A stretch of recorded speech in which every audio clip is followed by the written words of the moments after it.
Bonjour à tous. Dans cette capsule vidéo, nous allons vous fournir une explication détaillée d'un arrêt du tribunal fédéral suite à une infraction commise dans le canton de Berne. Le tribunal fédéral a dû traiter en avril 2015 d'un cas particulier. Un homme a volontairement transmis le sida, le syndrome d'immunodéficience acquise, à 16 personnes en prélevant du sang infecté à des individus atteints du VIH sous prétexte de les soigner. Il l'a ensuite injecté aux victimes non malades au moyen d'aiguilles. Le tribunal régional de Bern-Mittelland a condamné le prévenu à une peine privative de liberté de 12 ans et 9 mois pour lésions corporelles graves répétées et propagation d'une maladie de l'homme, selon les articles 122 et 231 du Code pénal. Sur appel de ce dernier, l'Obergericht a été consulté et a confirmé la culpabilité du Bernois, le condamnant cette fois à 15 ans de peine privative de liberté. Il a aussi été condamné à verser 100 000 francs à chaque lésé pour le tort moral, respectivement 90 000 francs pour un cas. Le prévenu a ensuite saisi le tribunal fédéral d'un recours, car il contestait la condamnation pour lésions corporelles graves, en estimant qu'il ne s'agissait que de lésions corporelles simples. Le tribunal fédéral a rejeté le recours de l'intéressé contre sa condamnation, mais l'a admise quant aux indemnisations pour le tort moral, jugeant qu'elle ne différencie pas assez des situations individuelles. Le tribunal fédéral n'a donc pas modifié la durée de la peine privative de liberté de 15 ans, mais il a incité l'Obergericht à revoir le montant des indemnisations. Pour bien comprendre les décisions des différents tribunaux ainsi que les arguments du recourant, il faut se pencher sur la jurisprudence du tribunal fédéral, en lien avec l'article 122 du Code pénal. Dans son ancienne jurisprudence, le tribunal fédéral qualifiait l'infection de sida de lésion corporelle grave, mettant la vie d'une personne en danger, selon l'article 122 alinéa 1 du Code pénal. Cette qualification se justifiait par la grande probabilité que la maladie se termine avec le décès de la personne atteinte. Cependant, depuis plusieurs années, les progrès et développements dans le domaine médical permettent aux personnes porteuses du VIH de mener une vie presque normale, d'avoir une famille, un travail et des perspectives d'avenir malgré le virus.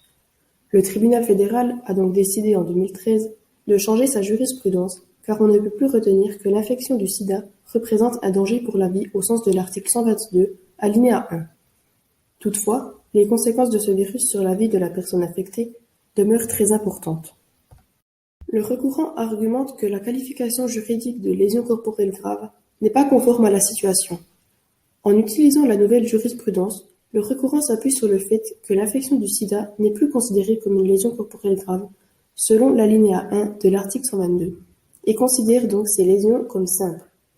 Il estime que l'Obergericht aurait dû analyser chaque cas précis et voir si une atteinte grave pouvait être prise en compte. Dans cette affaire, le tribunal fédéral confirme sa nouvelle jurisprudence en considérant que le sida n'est plus, en tant que tel, constitutif de lésion corporelle grave au sens de l'article 122 alinéa 1. L'alinéa 1 mentionne une blessure mettant en danger la vie d'une personne et ne peut donc plus être utilisée. Cependant, en l'état actuel des connaissances scientifiques, le tribunal fédéral considère, depuis 2013, que l'infection de sida est constitutive de lésion corporelle grave au sens de l'alinéa 3. Et ce, même sans analyse de cas particuliers, car les conséquences physiques, psychiques, sociales et psychologiques sont encore de nos jours très lourdes. Un malade de sida est désavantagé dans sa vie professionnelle et relationnelle, mais aussi au sein de la société. Cette atteinte est donc, à juste titre, considérée comme grave.